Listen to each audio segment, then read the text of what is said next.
Okay, I heard a bang. There's a belt right there broke. This is packed. This is our clean grain elevator. Oh man, it's packed tight.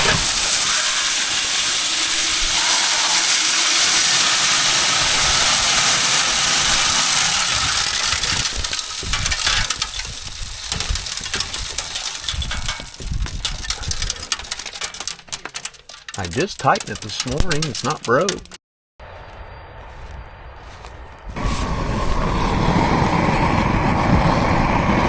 a little heat. Right there. Up there.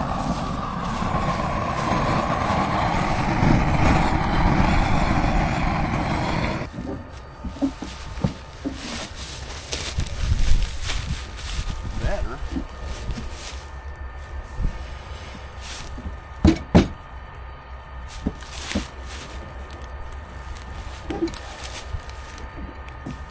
I think we can live with it. It's got character now. I guess I'll leave it on there, see if I can bend it again. I'm sure it will. 780 looking all sporty and such. Okay, we're going to get this party started. Noah's on his way up. We're going to save back first load for him. Bryden's going to just be able to fill him up. That way we're not switching trucks. It's nice when you can kind of deposit yourself in one vehicle. So we're going to try to cater to that all we can for the guys.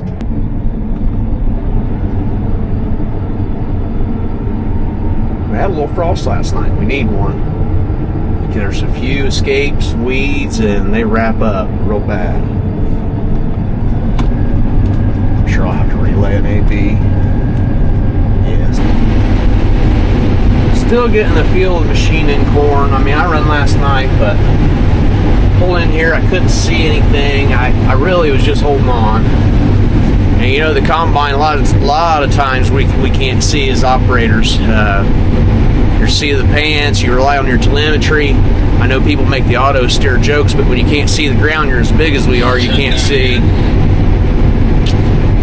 Well, they're having issues. That's why every time I listen to the radio, they're having issues with the grain leg doing something. Hopefully they can get it worked out. If not, we're going to go home and help them. This is highly productive ground. It just had a lot of water damage this spring.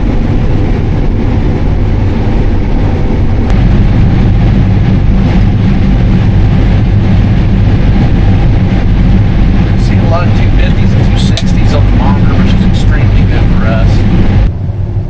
Bryden's putting extra effort into the windows this morning. We get split off with the truck and we didn't have window cleaning. And you can towel them down as long as you can, or for a few days, but, well, not for a few days, maybe a day. We did a few days. It was getting hard to see and we just keep forgetting, you know, one of those things.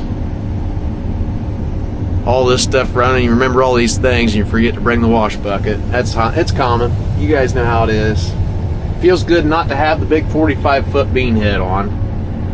I love speaking of which, I love that 645 FD. If I had a complaint, it's going to be the weight of it. And we knew that going in. It's heavy duty, heavy built, but you can tell it's got a lot of weight to it. Now we had a dry fall, so it didn't bother. But in a wet fall, it'd be a disadvantage having it versus the MacDon on the weight. But otherwise, the old MacDon, tit for tat, you look on the ground, we don't see any issues. Where beans come up, they always do. Your first planted fields, it's 80 degrees outside. If you see a bean on the ground, it'll come up. Well, there was no difference when you drive by where both combines ran that we've seen. So we've come to the conclusion that there really wasn't a big difference in the two of them. Stopped again. And it just stopped again at home. You can hear the frustration. Is your truck empty yet? Yeah, like stopped too. Oh, I hope it's not plugged. Just go on and I'll get it.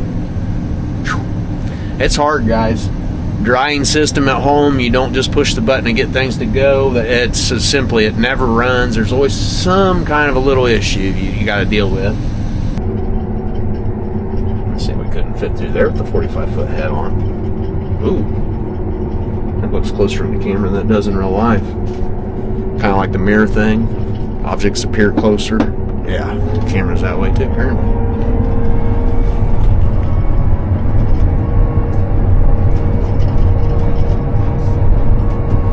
Two trusty T8s ready to go. T800 Kenworths. We love our Kenworth semis.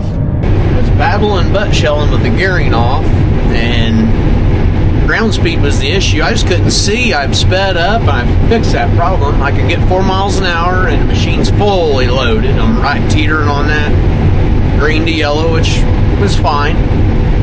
It just likes to run full and the head likes to be pushed. I know when I first got a Geringhoff, the book said that certain combines weren't acceptable at the Geringhoff because of the ground speed. Had to have the capacity to run fast enough to feed it or you'll get butt shelling. Well, they're not joking. This head likes speed. If you've got a Geringhoff or want a Geringhoff, you better be running fast. They like to run fast, just like we do. Okay, enough jibber jabber. We're gonna go hammer down. I'll get some dump on the run, some semi-flow. Keep you guys posted. Our corn harvest is gonna be full swing now. Put the bean head on the trailer for the last time. Feels good. Been messing with my height sensitivity. It feels like the kind of washboardy, like the hydraulics are ready to go, but they're kind of overdoing. That's a sensitivity issue. I've been just dialing that in on the header control. Seems like it's dropping it just slightly low. Not feeling that like I was.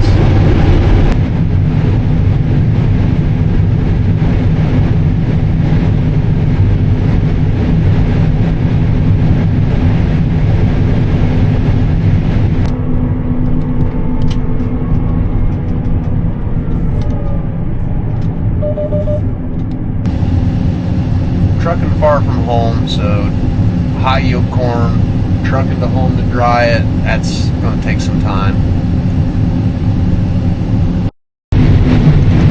Cart holds a lot, very deceiving. It's got me centered just perfect. It's holding the perfect speed. We'll hang out here and really fill, and then I'll have to race to the front and try to pack. I always kind of pull to this side, and you're going to see it heat. And as long as I don't run it off this side, I know it's not running off the other side.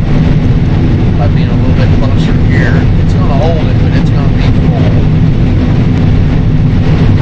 Full car. Now he'll flip around and load the semi full when it gets here. We good?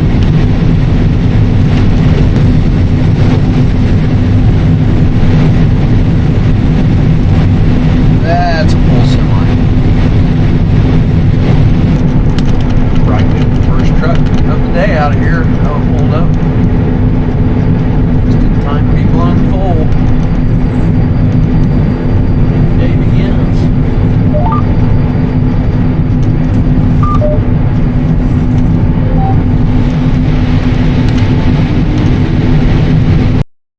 Are we getting ready to pick up a hitchhiker? Hi, Bob. You ready to take a corn ride? Got a rider. And lunch. We like lunch. Yeah, let's get your seat. Well, sure. We got him all fixed up right there. Now it's coming. Your first corn ride. You remember shelling corn last year? You did? Okay, I thought maybe you did. It's okay if you didn't. Okay, Dad's going to do a lot of stuff. Hey, I had green. I had green. Yeah, there's some green in there still. It's a little too wet. I think we're going to have to dry it. My corn's done. Yeah. I wish we had your combine in corn. It's a lot meaner than 7. That's an X9. That's the best combine. Those got the best.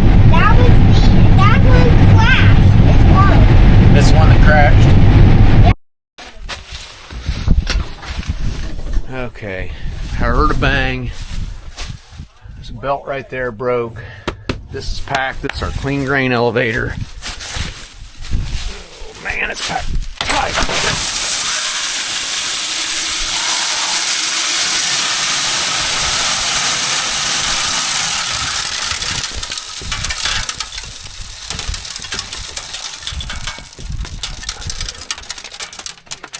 I just tightened it this morning. It's not broke. The massive would break right here.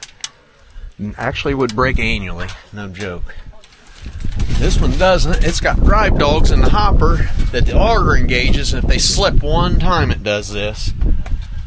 Brian and I both suspect that's what happened. So this is our 780. When the hopper raises to unfold, this raises up. It's all connected right here, so this will lower down, hopper folds. Well, when this raises, right here there's a joint that has to meet and mesh, and where that meshes right here gets worn, and when it wears or allows this auger to push up even slightly, it's rotating, and this combine twists those drive dogs off, and then you're out. You're out of screw. And that's what's happened. It's twisted the dogs off. That stops pushing grain in the hopper. Balls up right here, and then it broke our belt.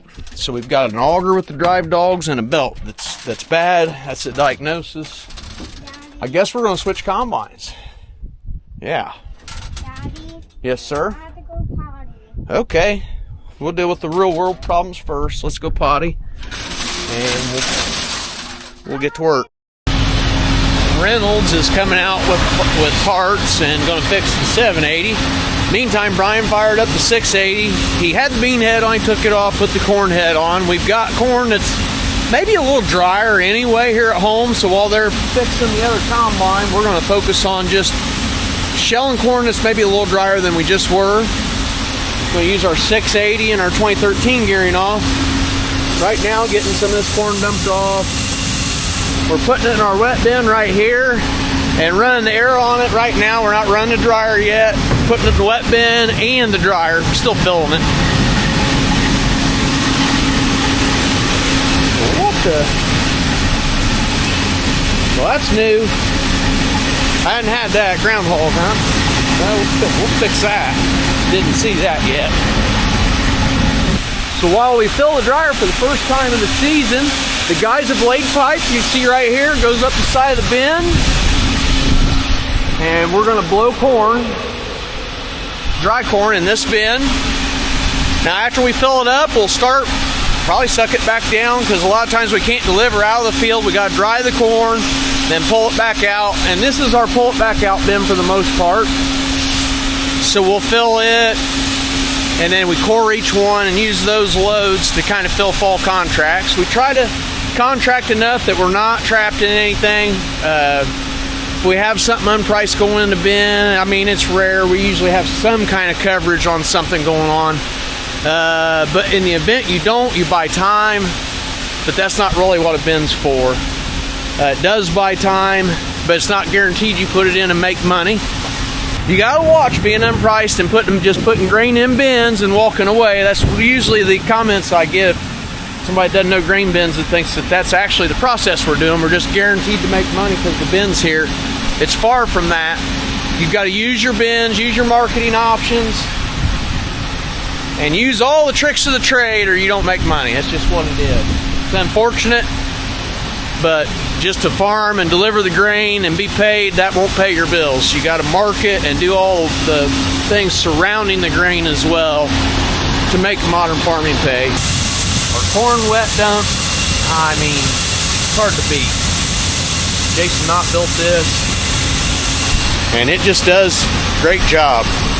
Running it real slow right now, not risking. We'll slick everything up. There's no need to push things at the moment.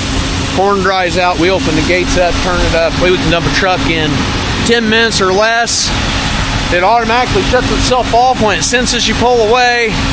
So you're only in it for 500 bushel hopper or pit. So you dump your front hopper, pull forward, you dump your back one, trickle it in. As soon as it stops, you drive away. Less than 10-minute turnaround time for semi is important with a 12-row corn head and big rows and high yield corn.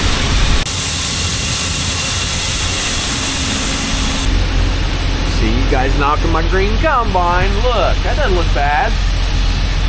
Green combine makes a pretty good sample when you adjust on it. The main thing is it's capable of making a sample if you put the effort into it. Actually, that doesn't look bad at all. We'll take it.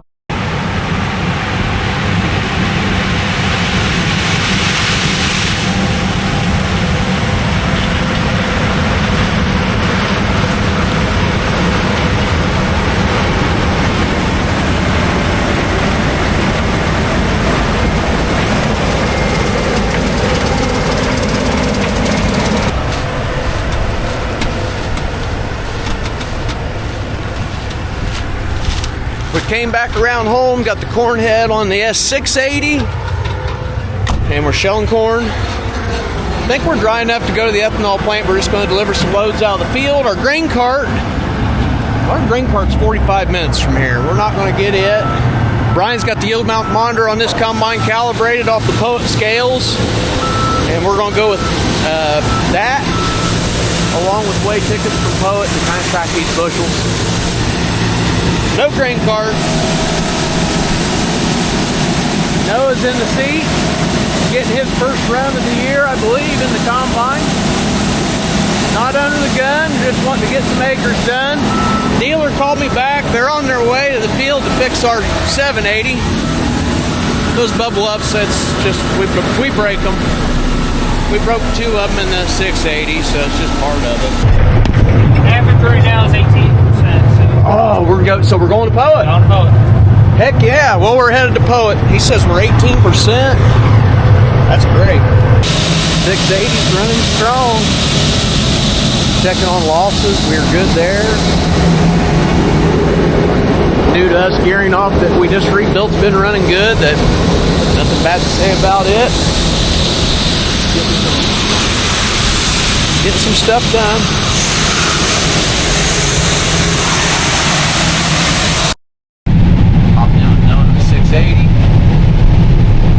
We're running each pass, and that's a hopper, and he's dumping on each end. Brennan's down here, and I'm on the other end, so that kind of lets him run, fill up, dump. That's not too bad. If he's having to drive all the way across the field, that would be fun enough. Now this field that we're in right here is closer to home. Brian and I, 2019 pattern tiled this. We took prevent plant because it didn't get planted, and that allowed it to be summer of tiling. So it got pattern tiled, 3 mains, a lot of laterals, and look at the corn. Finally getting payback from that. Tile pays.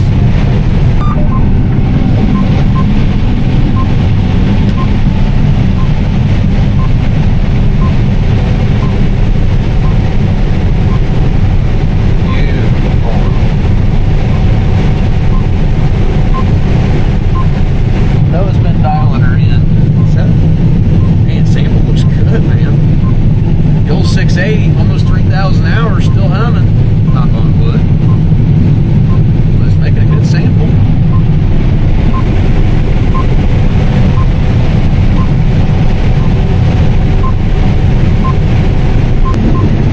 Guys, we're pretty impressed with this corn. We see this, but not to this level. Not often. Not in our area. And we're non-irrigated here. And we got flooding rains in the spring. I'm just going to stay right there. Look at that. Pretty cool.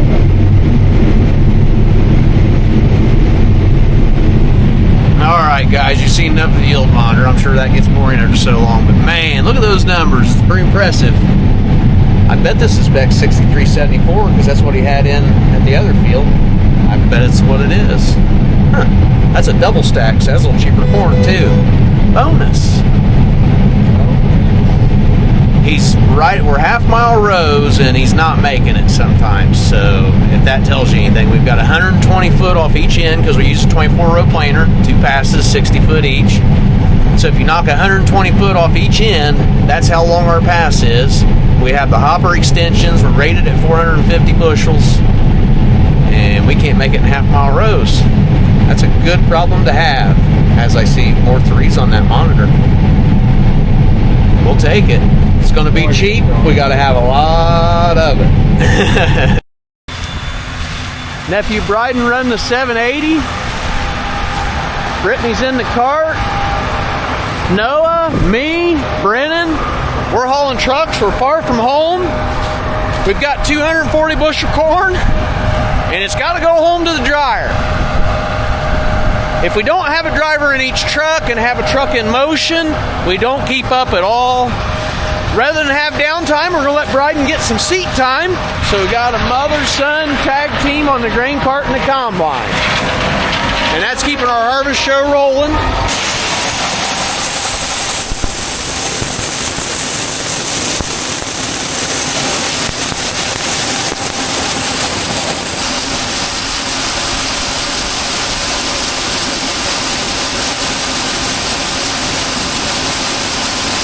Tell by the dial, there's a 1 through 6 on this, and that's a 2 of 6. So this thing really moves the corn. Now this corn, it had the areas where the soil's dark. It was really holding on. I was getting some 26% reading, so it has to go to the dryer.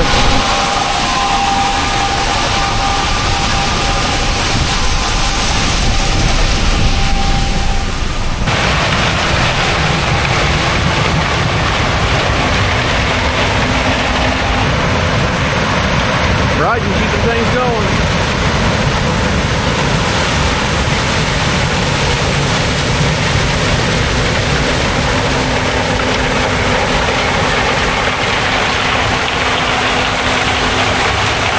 Running high yield corn. He's running a different combine. He's running the 680 this morning. He's in the 780 now. Handle's a little different. But overall, he's taking right to it. Looks like we're going to get a lot done.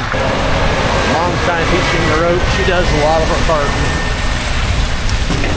I had Brendan pulling the field where we did the clean grain elevator.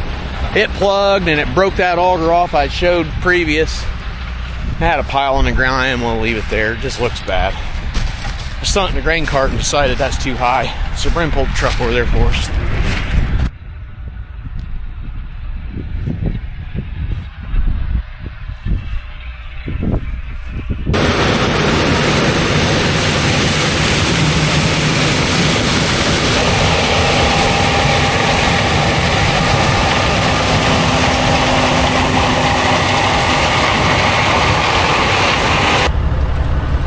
Comes the grain cart. Let's see if we get a thumbs up.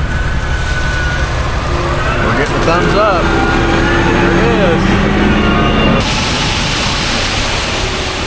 And it looks like full load.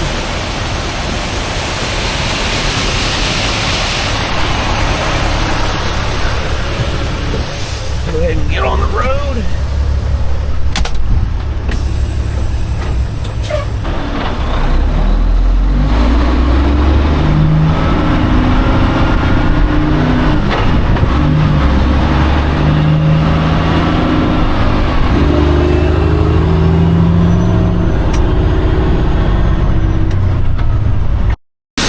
Well, first time we're going into the night with the dryer running. Dumping wet corn right here. It's going in our wet bin. It's also feeding our dryer. We're blowing our dry corn into this bin. You see our pipes laid. Brian's got 10% more out of the rolls with his new modifications he did to the airlock. Let me show you.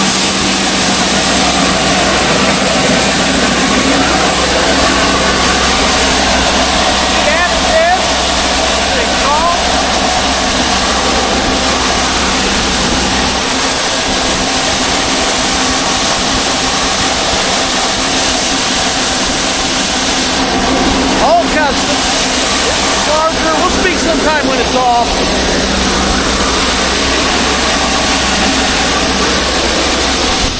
A little dryer house. So he's got the metering rolls at 63%.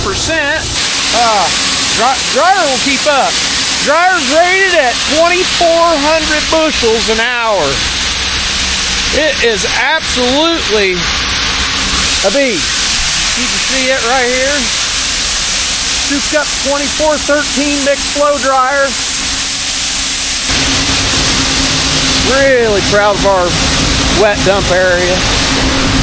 Corn season, we just get settled in. Our green leg wet dump here. Now we have other wet bins. We can use this wet bin. There's 3 of them here. All 3 of these are in play. So we always have wet capacity. Feeding this feed. Most of the time you can't run, we can't use this dryer's potential. We don't actually have a way to keep the corn away from it. But the nice thing is, you can adjust, and you can run 1 fan, 2 fans, 3 fans, any combination of fans and burners. There's 3 burners, 3 fans. You can run 1. You can run 1 fan and no burners. You can run them all. You can dump hot, you can dump cool. You can do just about anything. And if you look at the top, all they do is stack tiers where the triangles are. For the next size up, they stack another tier with a fan, raise that up, and you're to 3,200 bushels an hour. We've got room for capacity there, but keeping it away, air system's not going to do better than what we have there. So we're running 75% of the capacity of what our dryer is capable of at the moment. It's always best to run everything a little slower. While we figure things out, don't plug anything up. See our legs turning. Here's our leg. And as I'm talking, the conveyor quit. I hope it didn't air code out. Please refire. Yeah, refire. You can get stuff in the can. We don't have the gate open very far right now. Until everything slicks up, I'm going to be cautious, especially tonight. We can't watch. It's going to get dark for the first time. We usually set up lighting in a little different areas and things. We don't have any of that set up right now. But yeah, wait till we get really flowing, guys. This is working the bugs out. Far from home stuff. I think we ran a dozen trucks and it's not dark yet. It's not a bad day, but we're capable of running 20, 30 semis a day, every day. And that's what we have to do to get done. We've already got a ring, so there's a massive pile in that bin already of dry corn.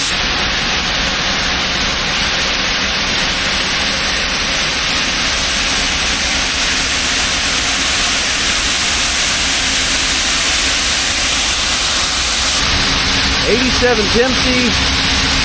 We bought it from a guy that was doing show trucks. He kind of made this custom back. It's really cool looking. And he put little lights. There's a couple of them out there, hard to find, but yeah. It lights all up.